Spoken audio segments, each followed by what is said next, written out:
Good day, folks, and welcome to the Anorak Review Show with your host, the Anorak.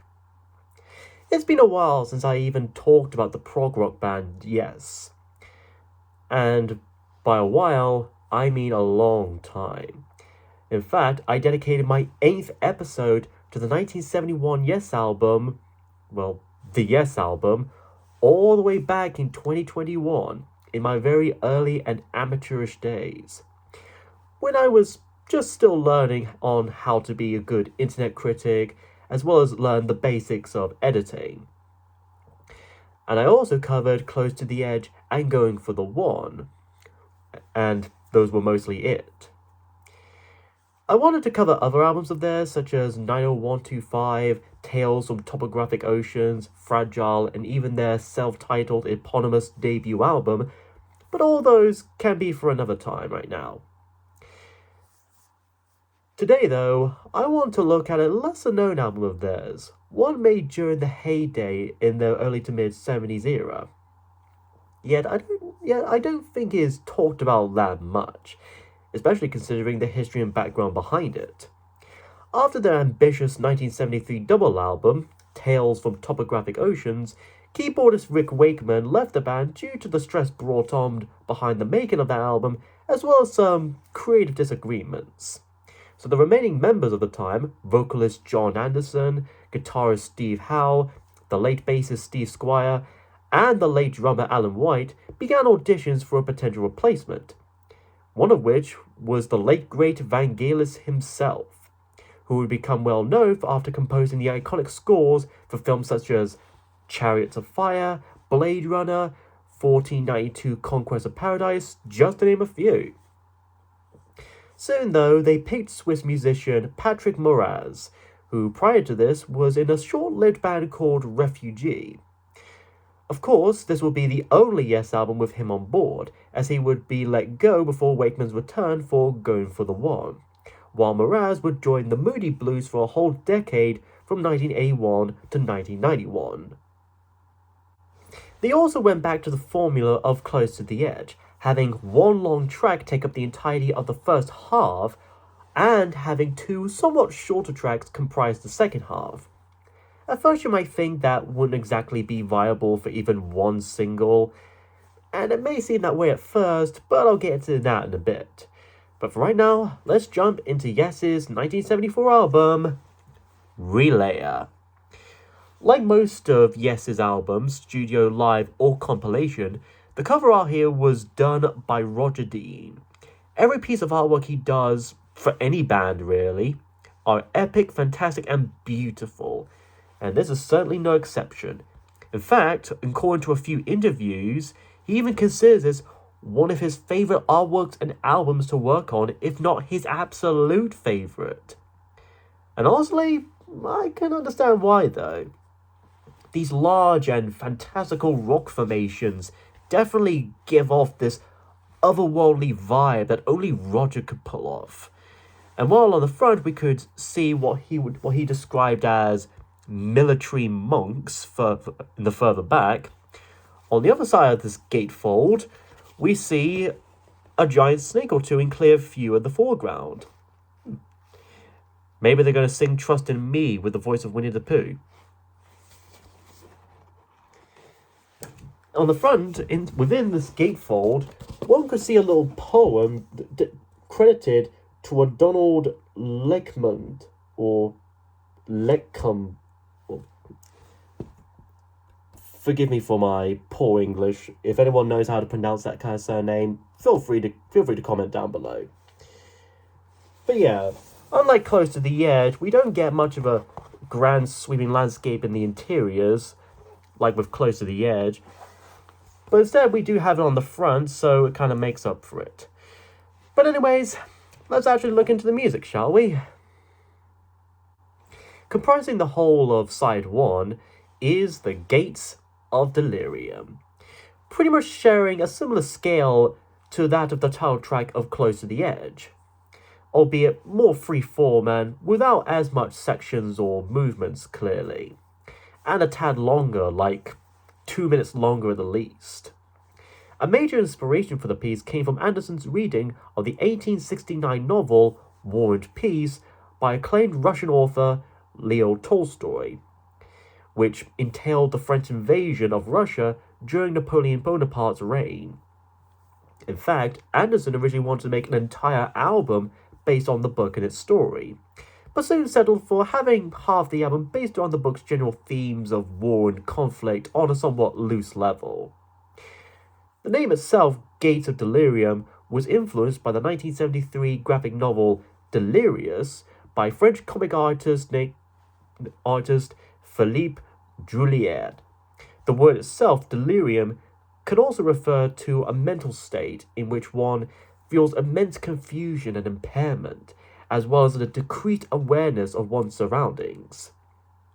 So these titular gates may either lead to an actual fictional location named delirium, or they could be referring to the point or threshold in which one finally reaches that state of utter delusion and deliriousness, as if having been stranded and travelling for so long.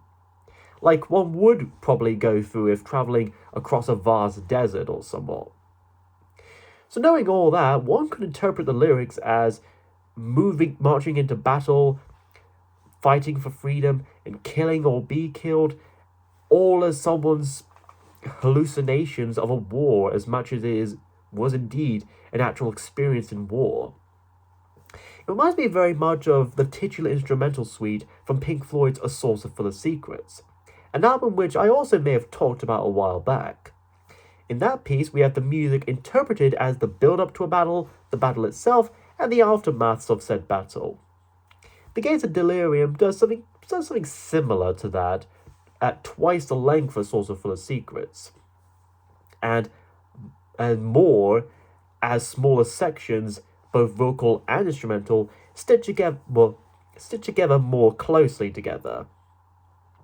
And they fit together quite well at that, if you somehow notice it and not notice it at the same time, which I think is a good commandment for any talented songwriting or performance.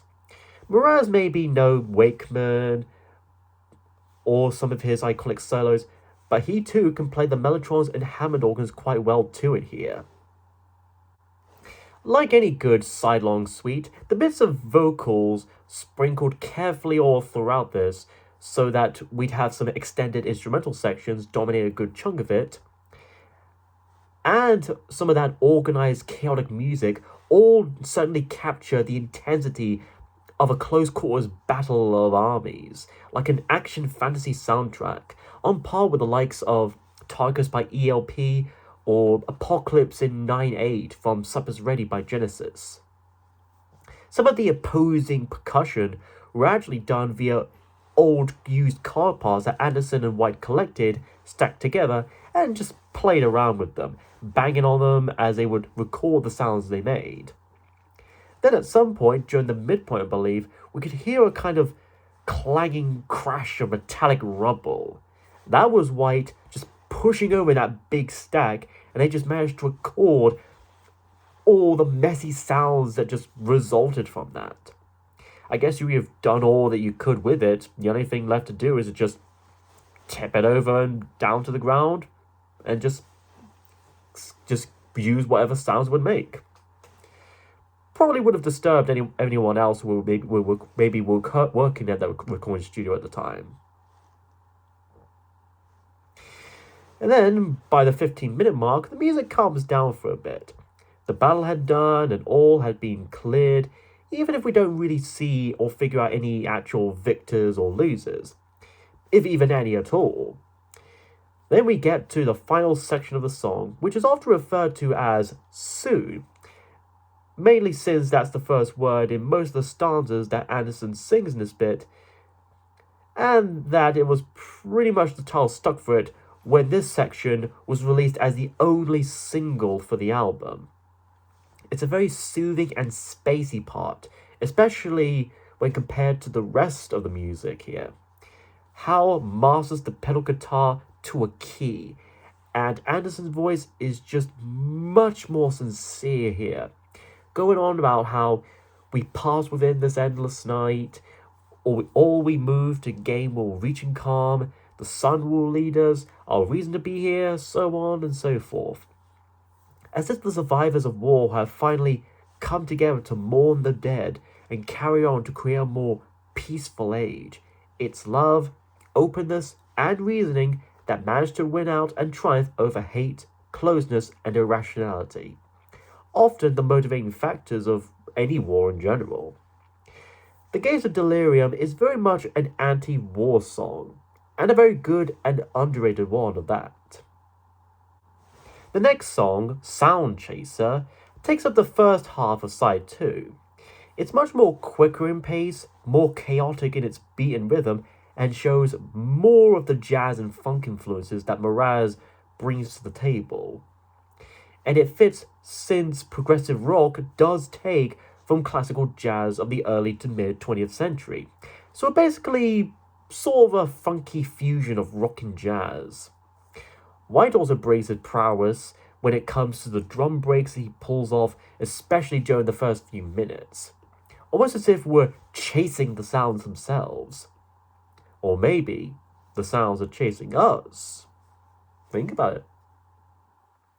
The few bits of lyrics here seem to be about the music itself, how it always changes itself, and how it affects us on an emotional, neural, and even spiritual level.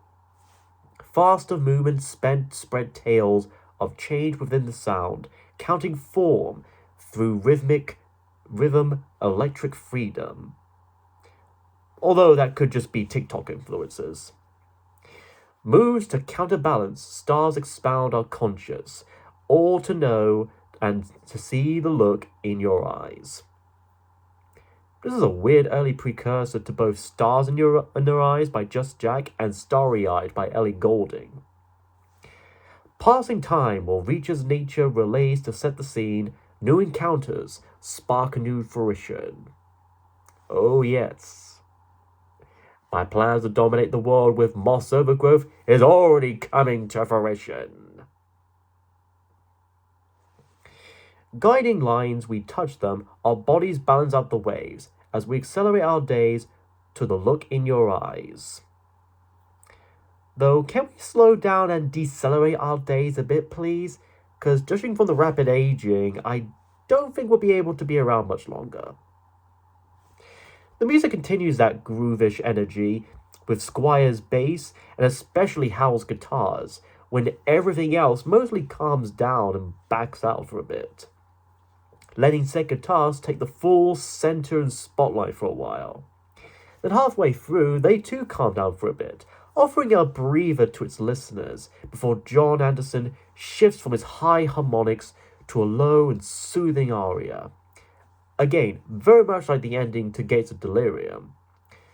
From the moment I reached out to hold, I felt a sound, and what touches our soul slowly moves as touch rebounds. Ah yes, when I hear old retro video game console startup sounds, I too suddenly get the nostalgic feel right here. And to know that tempo will continue, lost in trance of dances as rhythm takes another turn. As is my wont, I only reach to look in your eyes. And I just noticed there may be a bit something wrong off with your pupils. You might want to get that checked on. Then for the last 3 minutes of this 9.5 minute long track, we go back to that same hard, groovy, rocking and rolling music again, albeit more refined this time round, and having some chanting by Adam himself put in before the song finishes altogether. Sound Chaser could be the sort of English rock answer to the free-form improvisations of American jazz music. You either chase the sound, or the sound chases you. And so our album ends with the other track of side 2, To Be Over. This one is a bit different from the previous two. Starting off more chill and mellow, almost remind me a bit of a Genesis song of the same era, complete with that instrument that either sounds like a guitar or keyboard or both. And I ain't talking about house sitar that comes in. Much like Sound Chaser, the lyrics here also show a sort of dreamlike quality to them, But while that song could be interpreted as Mraz's big moment for this album, it could be interpreted as just being about music in general, this one could be Hal's chance to shine as well, having been inspired by a ride down the recreational Serpentine Lake in Hyde Park, London. We go sailing down the calming streams, drifting endlessly by the bridge. To be over, we will see, to be over. Just make sure we don't end up going over a huge waterfall, though, with sharp rocks at the bottom and everything, because otherwise, you better bring it on.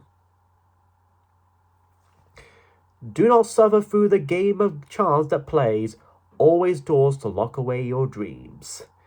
And yes, even especially your dirty, wet dreams.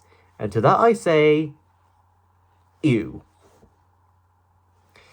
Think it over. Time will heal your fear. Think it over. Balance the thoughts that release within you. Again, including your very dirty thoughts as well that you have your wet dreams over. Again, ew.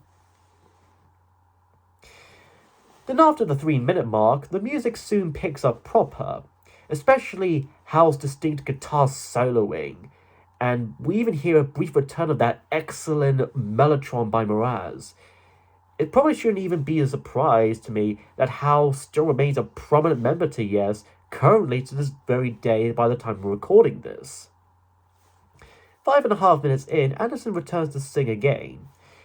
Childlike soul dreamer, one journey, one to seek and see in every light, do open true pathways away. Who would have thought that the band Yes were the ones to pitch the concept of Kingdom Hearts?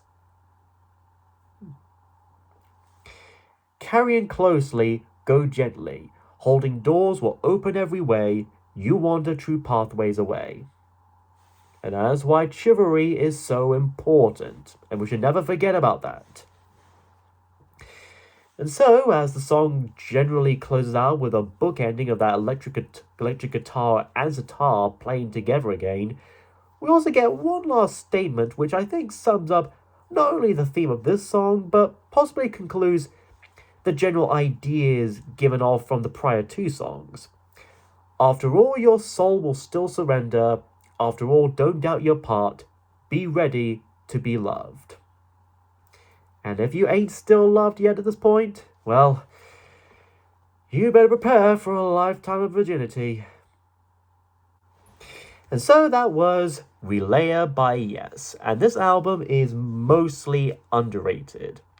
If Tales from Topographic Oceans seem too long for you, then Relaya gives off the same sort of epic scale, just in only half the duration.